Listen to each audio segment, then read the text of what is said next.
Or, si tu veux te distinguer sur le marché de Airbnb aujourd'hui, donc de location courte durée ou encore d'appartements meublés aujourd'hui, il faut que tu fasses plus que de la médiocrité. Et le but Hello de cette... everybody. Aujourd'hui, nous parlons à nouveau de Airbnb Business et on va répondre à la question d'une personne qui m'a été posée, à savoir, en termes de couleur de rideaux et de tapis, pourrais-tu me faire des suggestions? En termes de couleur de rideaux et de tapis, pourrais-tu me faire des suggestions? Je trouve cette question très louable. Je vous dis pourquoi. Mais avant, deux choses que je dois souligner ici. La première, c'est que je ne suis pas une experte en design d'intérieur ni en décoration d'intérieur. La deuxième chose, c'est que j'ai fait suffisamment d'erreurs dans ce domaine pour savoir ce qu'il ne faut pas faire ou ce qu'il faut éviter dans ce business. Pour ceux qui me découvrent, je suis Carole, je suis entrepreneur, accompagnatrice de vie, donc coach en développement personnel, mais également entrepreneur, investisseur dans l'immobilier, notamment dans tout ce qui est Airbnb, et j'ai des biens avec mes partenaires dans 3 pays d'Afrique. Donc, la question qui a été posée, je trouve qu'elle est louable parce que on a essayé d'aménager ou de faire de la décoration dans des appartements avec l'aide d'une experte, d'une designer d'intérieur, et on a essayé de le faire aussi sans l'aide d'une experte et on a vu clairement la différence. Je voulais dire que c'est le jour et la nuit, mais pas tellement, parce que beaucoup d'entre nous, on peut faire des choses quand même moyennes en termes de décoration d'intérieur. Mais la différence est nette, vraiment nette. Quand tu rentres dans un appart qui a été designé par une pro, tu le sais. Et quand je dis pro, je ne parle pas de tous ceux qui se réclament être designer sur les réseaux sociaux aujourd'hui parce qu'on est entré chez eux, on a dit, ah, tu as une belle maison, ils ont commencé un peu à apprendre dans le tas et puis ils sont déjà designers. Bon, après, ça peut être des débuts et les gens apprennent, mais je parle vraiment de, quand je parle de pro, je parle de pro. Pour attaquer la question directement, quels sont, en termes de couleurs de rideaux et de tapis, pourrais-tu me faire des suggestions? La première chose que je lui ai dite, c'est que déjà, il faut éviter de faire cette erreur que moi j'ai faite pendant longtemps. Quelle est cette erreur? Moi, je pensais que la décoration, c'est un jeu de couleurs. La couleur du tableau passe avec la couleur du tapis et puis voilà que ça matche et puis c'est ça la déco. Mais en fait, non. Je me suis rendu compte que la décoration d'intérieur, quand on parle de décoration de design intérieur, c'est bien plus un match de couleurs, de rideaux, de tapis, de fleurs, etc. C'est tout un ensemble. C'est un style qui est pensé d'abord.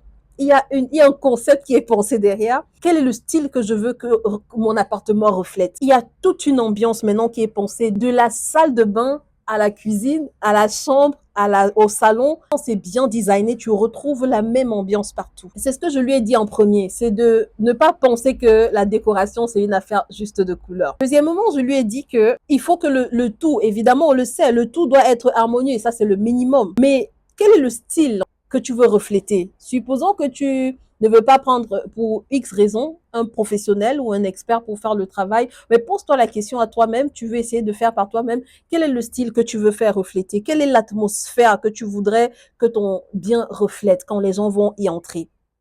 Ma recommandation personnelle, si tu veux savoir ce que c'est, pour ne pas tourner autour du pot, prends un designer d'intérieur. Pour avoir fait l'expérience, franchement, te dire à quel point. J'ai eu des clients qui sont arrivés dans un appartement et qui sont restés dans le logement et ont demandé qui a fait le design de cet appartement-là et qui venaient d'autres pays et qui étaient prêts à louer même ce designer-là dans leur pays pour leur faire le travail aussi, pour faire le travail dans leur logement.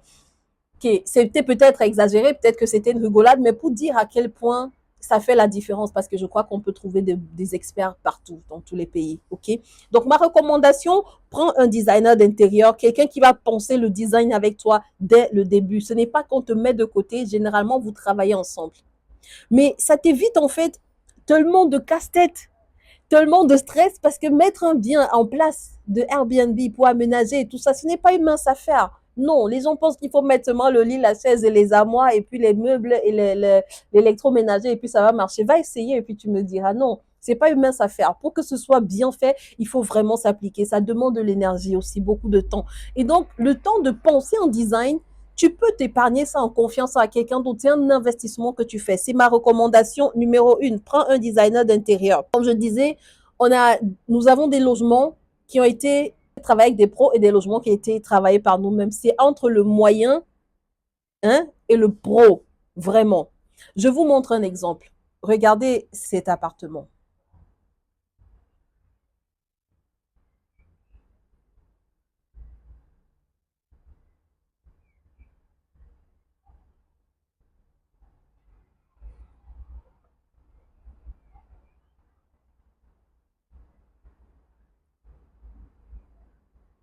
Donc, c'était en quelques secondes juste pour montrer ce qui peut être fait quand c'est fait de façon professionnelle. En fait, ça crée l'effet du wow.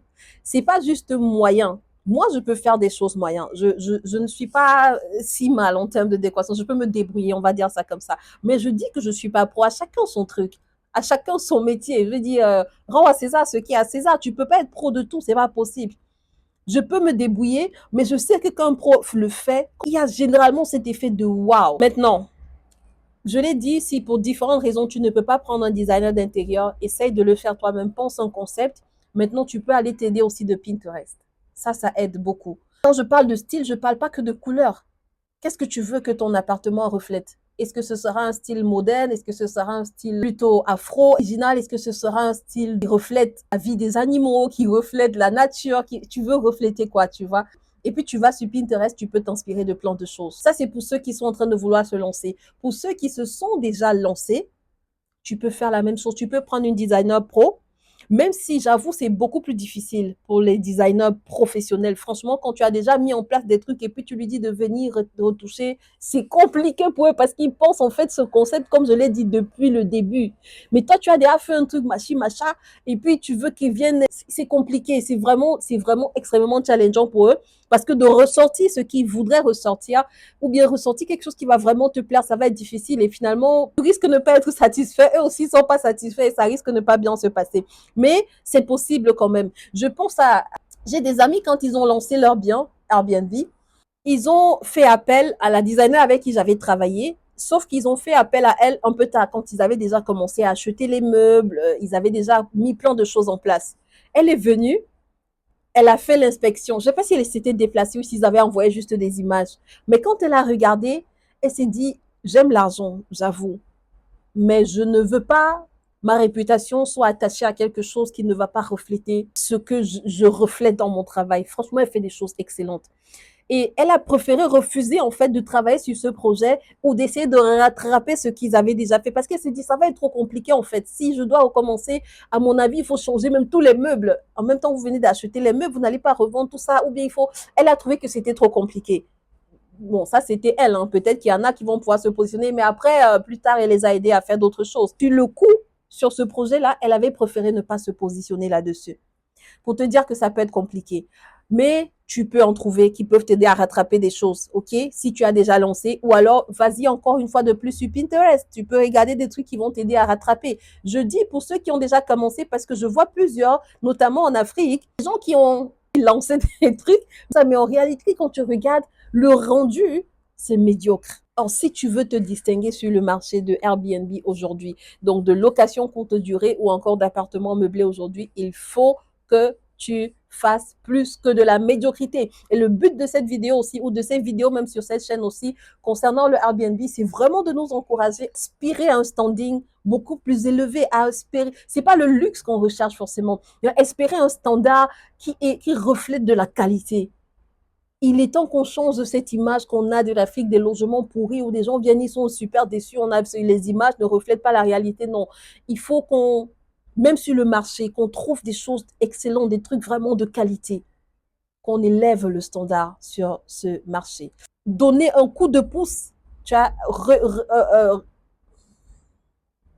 pour terminer, si tu as déjà lancé ton bien Airbnb et que tu ne veux plus être seul sur ce parcours, si tu ne veux plus être seul aussi dans les multiples challenges auxquels on fait face dans ce business, avoir quelqu'un, des experts à tes côtés qui t'aident à répondre à tes questions sous 24 heures, si tu veux finalement savoir si ton business est même rentable ou pas, si tu es sur Airbnb et que tu veux redonner la vie à ton business, décrocher le statut de super hôte, mais bien plus que ça, te démarquer sur le marché pour pouvoir scaler facilement. Alors, je t'invite à nous rejoindre dans le programme de mentoring Airbnb Mastery Africa.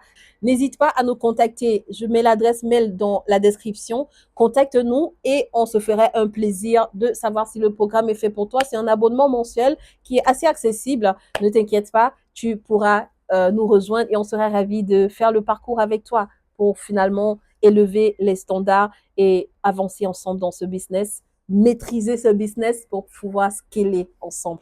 À très bientôt pour une prochaine vidéo. C'était Carole. Bye bye for now et God bless you. Ciao.